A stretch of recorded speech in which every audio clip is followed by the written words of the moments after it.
The following edition of Connecticut Valley Views is made possible by Windsor Federal Savings, with offices in Windsor, Granby, and Bloomfield. Neighbors helping neighbors since 1936.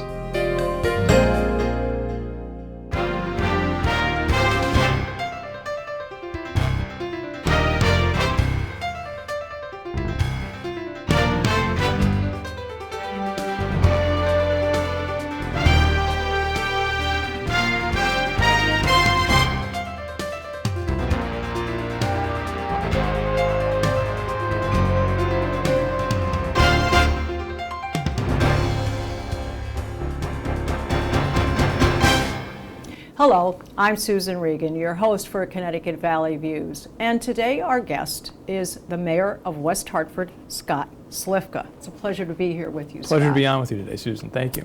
Now, you are known as the youngest mayor in West Hartford's history, is that correct? That is correct. Starting in 2004? Yes, the end of 2004, you're right. And what do you think contributed to that election? What do you see as the driving force behind that? What do you think? Well, the first time I took over, it happened by succession. I was essentially the last domino to fall out of the John Rowland resignation. So we had John Rowland left office, Jody Rell became the governor, the president pro tem of the Senate became the lieutenant governor, and that was Kevin Sullivan. Relevant to West Hartford was Kevin was our state senator.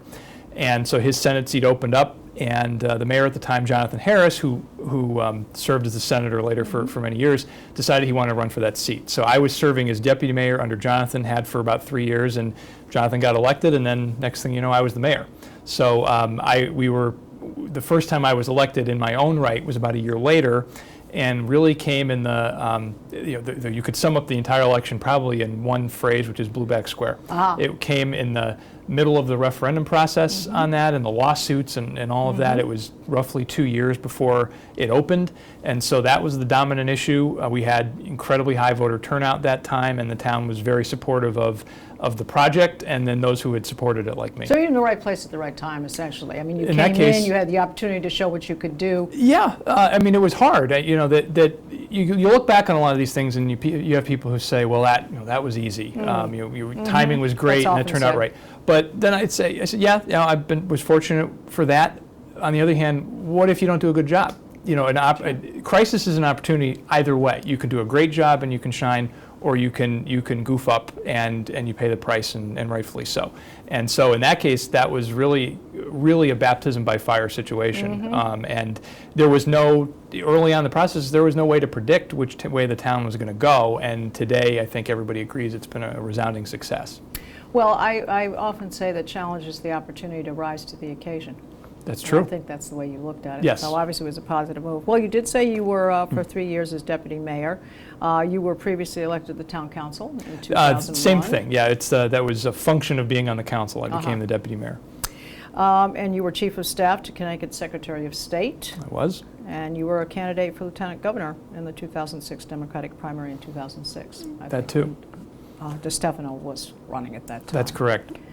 Now, I'm taking out of context of some material that I had on you. In your 8th state of the town address in January 2012, you said that one of your main priorities was protecting its schools and its neighborhoods, and everything else comes second. What did you mean by that? Were you talking about budget-wise, or what did you mean by protecting? Well, it's comprehensive. I think that the West Hartford brand, so to speak, for 50, 60, going on 70 years now, has been that it's a place of great neighborhoods and great schools, and it's very safe. Now, the rest of it around the edges has changed a bit over time, but that core never has. And so as we enter a time that's more challenging, we have become much more urban, much more of a city. A lot of that for the positive. We are a far more diverse community than we were 50, 60 years ago. Are we talking about resident-wise? Yes, diverse in the residents? in our population, and a bit in terms of economy. I think we used to have be more of a wealth-based community with a working-class element, and now we're more middle-class. We have great wealth in some pockets of town, and we have great poverty in some parts of town, and a lot of people in between. So both economically and population-wise, we are much more diverse than we were, and I think that has been a fantastic development. But what's beautiful is that in all of that change, as we've become more urban and less of a bedroom suburban community that we really were, is if you ask people why they moved here, be they somebody who moved here last month, who might be a single mom who came in from Hartford, Sure. to somebody who has been here for 75 years. They may tell you that their parents moved here for these reasons, but this is why they stayed, is for education, that this is a place where their kids could have an opportunity. I would validate that myself, in my own experience. So that's As true. someone who Yes. grew up here. Yes, who grew up here. And so when I say that we need to protect it, it's that with all this change going on, we have to remember who we are. We've gotten a lot of attention for new things in recent years, especially since Blueback Square opened. Sure. And really over the last 10 years with the regional attention paid to West Hartford Center. Mm-hmm. But behind that has always been, it's the same neighborhoods, same school system, same people's values as to why they came to the community. Didn't change the recipe. And we can't take our eye off the ball, because if you no longer have that base, then it becomes very thin. That's and true. really that's what that statement was You about. become unfocused, and you need to keep focus on the things that Well, that's exactly actually right. keep the And wool together. And it may not seem immediately connected, but the success of Blueback Square and success of West Hartford Center, and I should combine them both when I say that, is yeah, they've got some great stores and they're great to walk around in, but what really is underpinning them is you have a population base that lives immediately around them, that likes to walk to these things, that has made it a pedestrian-friendly area where people are all the time. And if we don't have that anymore, it's just a destination that you drive to. And that happens in all of our commercial centers around town. So whatever the decisions are later on, that remains to be seen. You asked if it was a budget thing. Yeah, it impacts the budget in many different ways. That could mean funding to schools. That could mean your priorities in the police department. But all of it means that our first and foremost goal is to keep this place safe and keep it a place where people want to move because they feel like their kids will get a great education and stay safe at the same time. Now, when you say stay safe, because a lot of towns obviously, and during this economy you have issues even down in Fairfield, gated communities, Certainly. where you have the break-ins into the homes and so forth. What do you think is the contributing factor that you've been able to keep it safe? Because proximity to Hartford. So how have you been able to do that? It's a combination of, I think, vigilance and a very involved community. The government can take some credit for it in that we've had good priorities in police. We have a great police force, in particular because we border Hartford, and we found that we had neighborhoods that bordered on Hartford that were getting impacted adversely, especially back in the mid-90s when we had the wave of people who were getting out of prison that had been involved in gangs, and these guys got out and they didn't have jobs, and they got back into their old activities. That would spill over to West Hartford. So we created a special police unit called the Community Interaction Team, devoted to that area, and really helped bring back the Park Road area in West Hartford. That team is there to this day. Its duties have expanded, changed a little bit over time, but that's still there. And we still... It's kind of a buffer, isn't it? Well, it's actually, a buffer is the wrong way to put it, because that sounds to me like it's purely defensive. And I don't want anyone to think that it's Sure. you're essentially putting up a wall. What actually it is it's a cooperative endeavor with the Hartford Police. And so what we find is actually another area that has benefited just as much from this as West Hartford has is the mirroring neighborhood on the other side of the line in Hartford. That the Parkville neighborhood works very cooperatively with us. They have a community group that meets once a month, and I think if you look around Connecticut, it might be the only cross-border community group of its sort. Actually, that's good interaction, though. You need that. You need feedback from the people, because that contributes towards the success of your position, and you need it. It's no good for you ruling from above and people are getting upset with you. That's correct. Well, now, you've kind of touched on it, that West Hartford is a lifestyle as such, and I think it's always been the case. I know myself from having grown up here, but it seems to have been somewhat of a protected bubble from what's going on in other parts of the state and certainly nationally. What do you think, what piece of wisdom could you give and impart to other towns that are trying to manage the same situation, that West Hartford does seem to have been more successful than other towns? You know, I wouldn't want to sound so presumptuous that it's wisdom. I don't think that's fair, because communities in Connecticut face very, very different levels of challenges. We're only a couple miles from Hartford, and the challenges that they face are profoundly different than what we face. And similarly, if you go out to Simsbury and Avon and Farmington just to the west, they're also very different there. What I do think that we did that others have tried to model, actually, both around Connecticut, but also nationally to an extent, is that we reinvented ourselves a bit, keeping our core the same as we discussed at the beginning, but built around the edges into becoming a very pedestrian-friendly community where our merchant base operated off that. And that helped us become an entertainment destination. So we have the full-time education, safe neighborhood element, but also we became the regional downtown. And I've gotten in trouble for saying that on occasion. And it's not that I don't love Hartford. I lived in Hartford too. But this is the regional downtown now. And that took a lot of time, but also took a lot of thinking and a lot of design that went into that in finding out what people wanted. And that is that's the thing that has made us different, and that we were able to remain a destination community at a time when others were not, or were just starting that. We were ahead of the curve, and so when the recession hit, we caught it just in time. You know, the Blueback Square has been fantastic, but I can only imagine how good it would be if it hadn't been operating completely during a recession. If you check the economic statistics, I think it's within a couple days, if not a couple weeks, of the official economic designation of when the recession started. It was the day, the week, roughly, that Blueback Square opened. So we were ahead of the curve, and now there's other projects around the state that haven't been able to get off the ground. And it was nicely done. It blended in. It wasn't a, hi, I'm brand new, and the other part's the older part. That was, and people had to take that on faith. That was a hard part of the discussion, but that is what we thought it would be, and it proved to be true.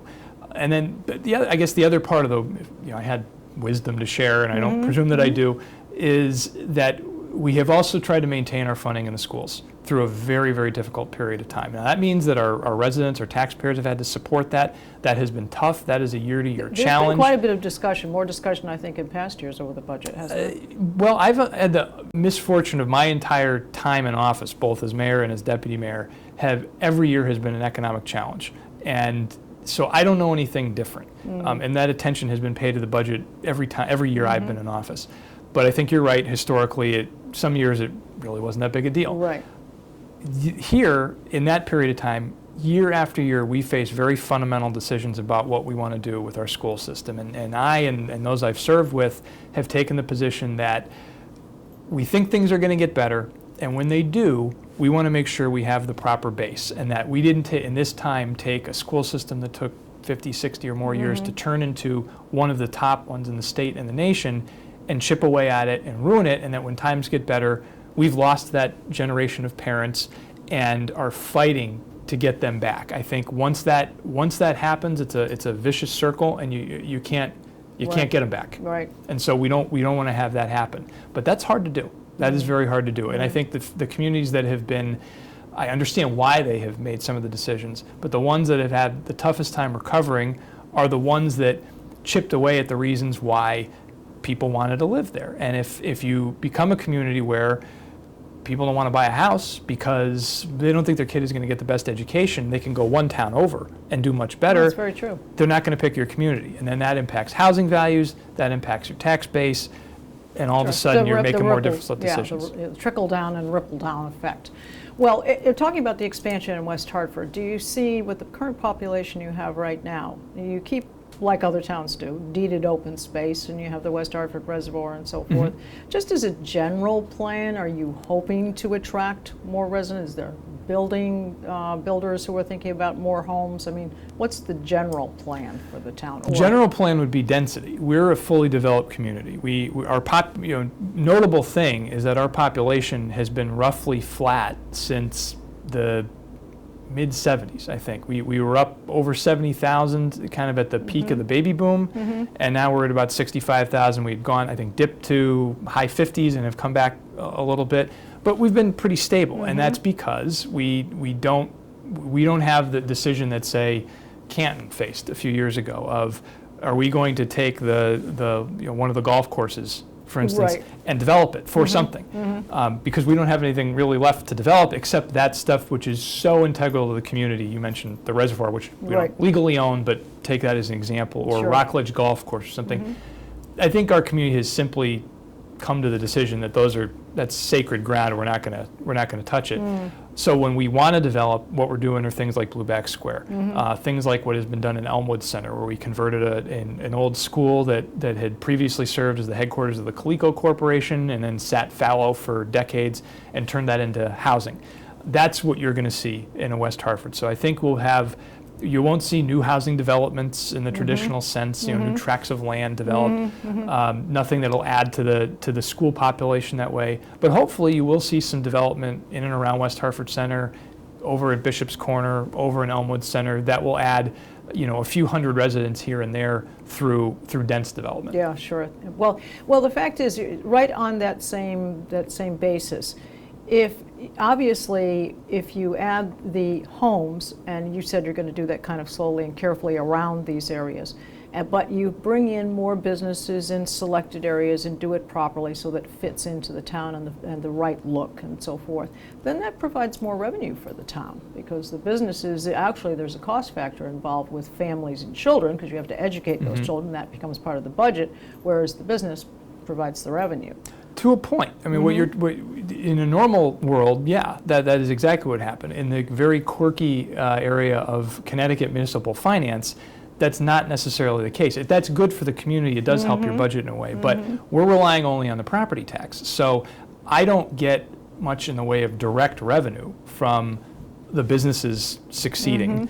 I get it indirectly by the business succeeding, and then how that impacts the value of the property. Sure, that's true. And that's a big challenge for us. That's what you've probably seen it all over Farmington Valley these days, where there has been development done for the sake of development. It's done because they need something to grow the budget. And I think all of us would, if we were sitting in a room and said, we're going to design a system that's optimal, this system may be the one that gets thrown out the first. Nobody would do this, but it's what we have. So it leads you to some very difficult choices sometimes, and perhaps not the ones that you would want to make. All right. Well, you've said the population has remained relatively the same from 70, 65, and so forth.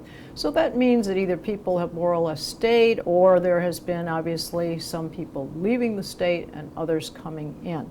Now, when you take a look at the schools you currently have now, do you see expansions in the school? Do you see that you need to enlarge some schools, add another elementary school?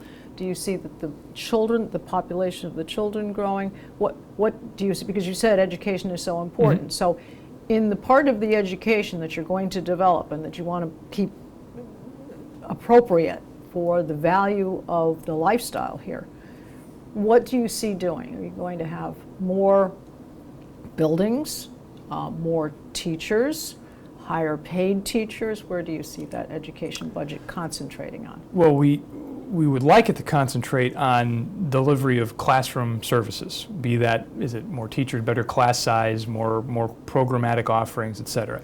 I don't see much in the way of buildings being necessary. We did build a third middle school here about 10 years ago, and it being a fantastic project. That was to deal with a bit of a bubble that was moving through the system, and also to take some pressure off the two existing middle schools that were, at least one of them in particular, was very landlocked and just couldn't be expanded anymore. And it's been a very good result for all three schools. But our student population is roughly flat. I think we've had it tick up a bit, but nothing that's going to result in the need to build more schools. We now will have additions. We may have some additions. We will have renovations to them. We're probably facing in the next couple of years a project at the Charter Oak School, which is, I think, now the oldest school in town. And if it's not, it's within a couple of years. That does need some particular work, and there's some very interesting opportunities down there, and perhaps some state money that will come with that. That could be a large project, but it's not in response to a sudden growing population. The challenge we face is in the current budget structure. How do we continue to provide that same high level of service, even though the population isn't growing? And as I said before, we face that year in and year out, and really the ultimate answer to that is going to come from what the state does with us. Yeah, and we can't solve it on our own. The fiscal problem is too large. The inequity to West Hartford through the education cost sharing is off the charts. We have a governor now who's actually looking at it, understands what we come from. He was mayor of a city just like ours, or very similar to ours, and he's made it a priority. We're hoping in the next year or so we're going to really see some change there. But until that change occurs, we will face year after year saying, okay, we have schools that are top ranked in Connecticut, they're very highly ranked across the nation, and how do we provide what we were providing last year with probably increasing stresses coming through the student well, financial and through the student population. We are a roughly 1/3, 33% roughly minority school system now. I imagine when you were growing up here, that was not the case. If there were a handful of minorities, if any. If there were that many. And a lot of those, the students have come in from having spent a few years elsewhere and aren't as adequately prepared as had they been if they started, say, kindergarten in West Hartford. So that means we need to do more to bring those children up to speed. There's more socioeconomic pressures that are coming these days in all parts of town, and so it's just hard. It's an incredible challenge. Our Board of Education, our superintendent, do a fantastic job with it. But every year we essentially say to them, you're really going to get not much more to nothing more, but we're expecting you to overperform again. Right. Well, I think the fact is that the teachers who are teaching here, would you say, and it may be an unfair question to ask you, they live in West Hartford? Do they come in? Because I think they must be it's a vested interest. I think more than half do. I haven't seen the official number in quite some time. But it's not anymore do all of them live here. But it is. But sure, there's plenty that do, and you're right. They do have a greater investment in the community. Interest. Well, you talked about that there are 1/3 are minorities. And growing. Okay. But are some brought in from Hartford, bussed in from Hartford, or very other small towns? Amount. There's a very small amount that is left over. The name has changed over time. It's been known as Project Concern. It's been known as Project Choice. Right. There is a limited number of students who are bussed in, but no, that's to make the point of what a different community this is. When I graduated from Hall High School in 1992, and my senior year I was the representative to the Board of Ed, and that there was criticism of the Project Concern program as it was known then. Sure. And I was astounded by that. And I had friends who had come into town through that program, had been in this school system since the first grade. They didn't know anything else. And I thought it was a wonderful thing. And it is. What's different now, though, is in West Hartford, you don't, everybody is living here. We are bringing some of those students here, but our minority population does not consist mainly of people who are brought in from the outside. These are West Hartford residents. Sure. And I think that's been a fantastic change to see. Yeah, well, you've said that the budget, obviously, as a budget, it's very difficult to deal with, as with any other town, but you've identified the fact that West Hartford is the most underfunded town in the state. It's only receiving 28% of what it should receive. Why is that? Well, if I knew the answer to that, we'd be a lot better off. We're not sure. I think it's a combination of a statutory cap that was in place for a number of years and has since been lifted.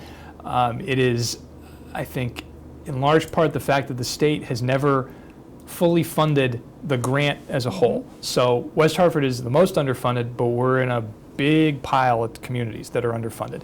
And it's hard to make heads or tails out of this sometimes. So some of the urban centers are funded at 100%. Others are not. Others are severely underfunded. I think Waterbury is an urban center with a challenged population that is severely underfunded by this.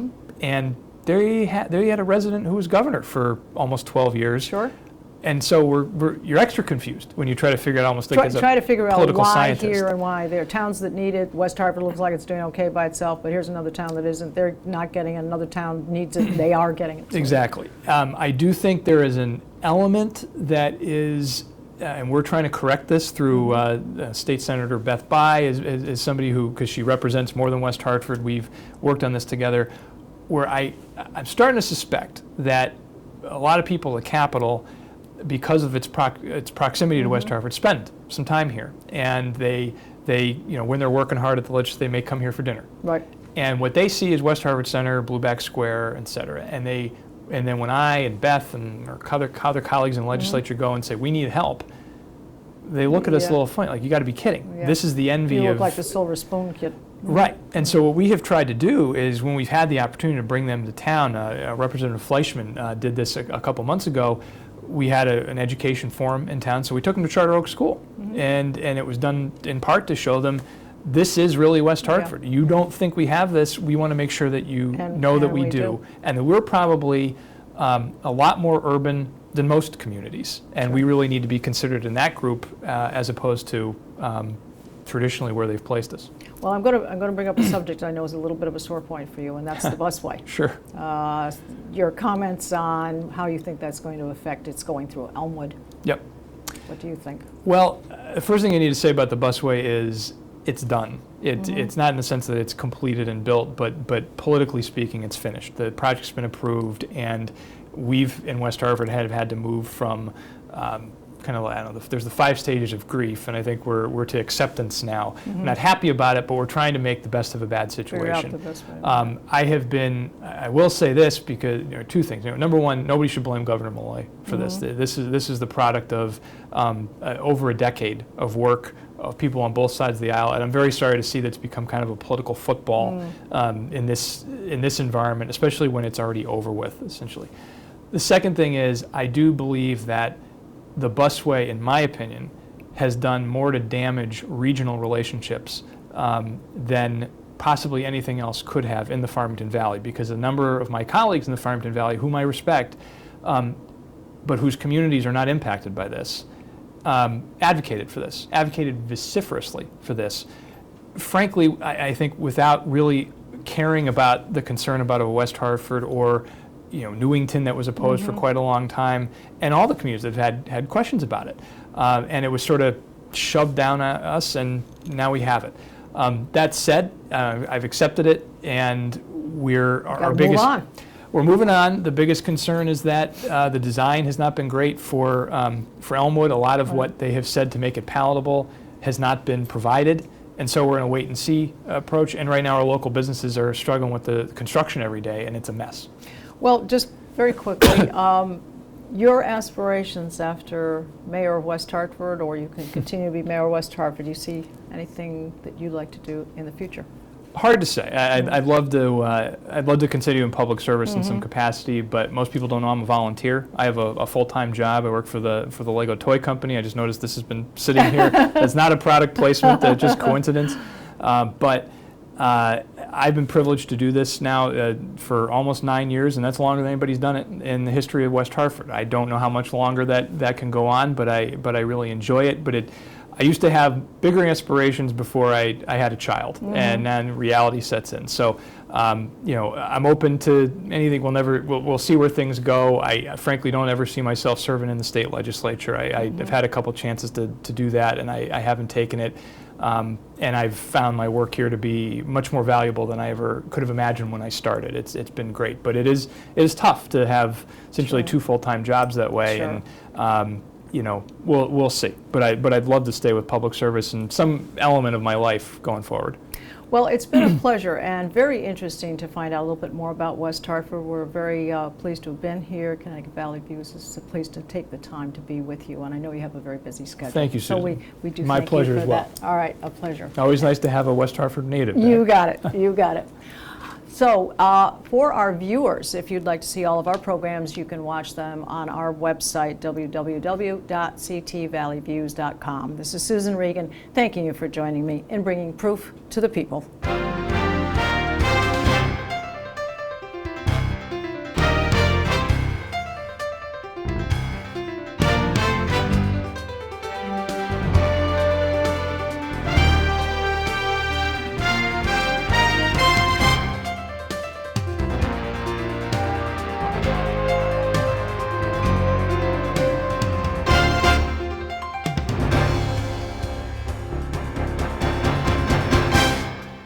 Our thanks to Windsor Federal Savings for making this program possible.